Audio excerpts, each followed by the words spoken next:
Welcome to The Explainer. Today we're diving into something we basically all take for granted. We tend to just assume that borders are these logical, geographic lines that were carefully negotiated and perfectly mapped out. But if you look closely at a map of the world, you're going to see this chaotic mess of zigzags, random enclaves, and tiny fragments of land that make absolutely zero sense at first glance. And you know what? These strange shapes aren't random at all.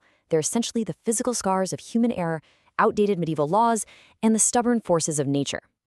Okay, let's dive into this. To truly understand all this chaos, we're going to break down 15 of the most extreme border anomalies on the planet into 5 core themes.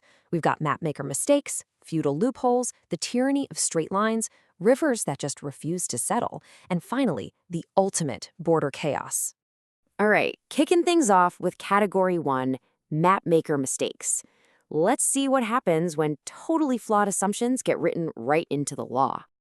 History is literally full of massive geographic blunders. Take 1783, for example, when mapmakers wrongly assumed the Mississippi River reached all the way to the Lake of the Woods. Today, because of that one bad map, around 200 U.S. residents in the Northwest Angle literally have to cross into Canada just to drive home. Or look at Namibia's Caprivi Strip. Britain gave Germany this long panhandle to the Zambezi River for trade, completely unaware that Victoria Falls was sitting right downstream, completely blocking all ships. Talk about a huge oversight. And the Gambia? Its bizarre ribbon-like shape was dictated purely by how far British ships could navigate inland up the river. Now, what's really interesting about our second category, feudal loopholes, is what you get when centuries-old property laws are just stubbornly inherited by modern states. 162. That is the absolutely absurd number of enclaves that existed on the India-Bangladesh border until just 2015. This wasn't some modern surveying error either. It stemmed way back from a 16th century feud between the Mughal Empire and the Kingdom of Cooch Behar. Basically, they exchanged control of villages and revenue rights, which created this crazy patchwork that was never ever meant to be a modern border. When British India was partitioned in 1947, this impossible puzzle was just frozen in place. It even created Dahalakh Grabari, which was a third-order enclave, meaning it was a tiny piece of India, inside Bangladesh, inside India, inside Bangladesh. It literally took until a 2015 land boundary agreement to finally undo all these feudal-era deals. Sometimes a border relies on a single word. Back in 1659, Spain agreed to cede 33 villages to France. But the settlement of Livia held a royal charter legally classifying it as a town, not a village. So purely because of that technicality, Spain kept it.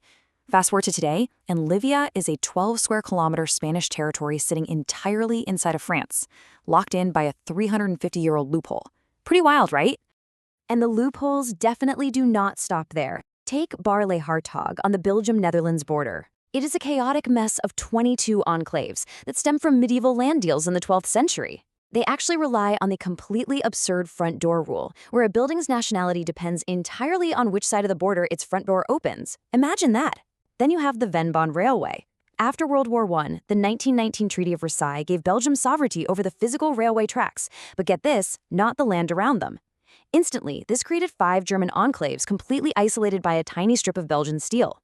So a railway built just for transportation became a rigid sovereign boundary that fragmented a whole territory for a century.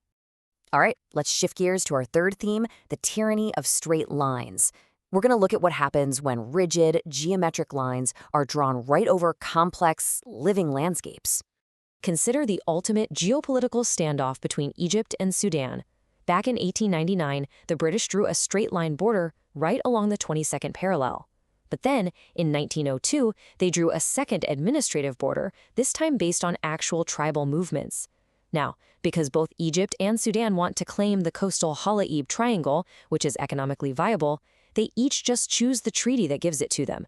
So, Egypt claims the 1989 straight line, and Sudan claims the 1902 jagged line.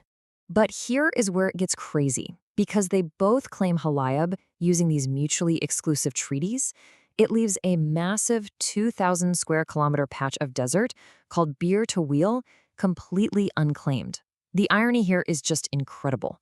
If either country claims Bir Tawil, they legally forfeit the much more valuable Halaib Triangle. So this makes Beer-to-Wheel one of the only places on Earth that actually fits the definition of terra nullius, which basically means land claimed by no sovereign state in international law. Straight lines just completely ignore the reality on the ground. Like the 1846 Oregon Treaty set the US-Canada border strictly along the 49th parallel, but doing so perfectly sliced off 5 square miles of the Sawasan Peninsula, creating Point Roberts.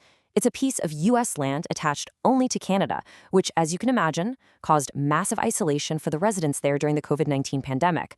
Or consider the Derby Line and Stansted border along the 45th parallel. This community literally grew right on top of a straight line. The Haskell Free Library was intentionally built directly on the border in 1904. To this day, residents literally have to navigate a thick black line painted on the library floor, where jurisdiction instantly changes from the US to Canada. So, the crucial point here is that humans clearly love static lines. But in our fourth category, we see what happens when rigid laws clash with dynamic nature. Let's talk about restless rivers. It is a really fascinating question. What actually happens when a legal boundary is permanently fixed, but the physical land itself moves? We all know rivers constantly change course, right? So when a treaty anchors a border to a river, a legal nightmare is almost guaranteed to follow. To truly understand this, we have to look at international law, specifically two really vital concepts. Accretion refers to the slow, natural shifts in a river's course over a long period of time. Avulsion, on the other hand, refers to sudden changes, like when a river completely cuts a brand new channel during a massive flood. Under international law, borders move with accretion, but they stay legally frozen in their original place during an avulsion. And let me tell you, this legal distinction creates some bizarre anomalies.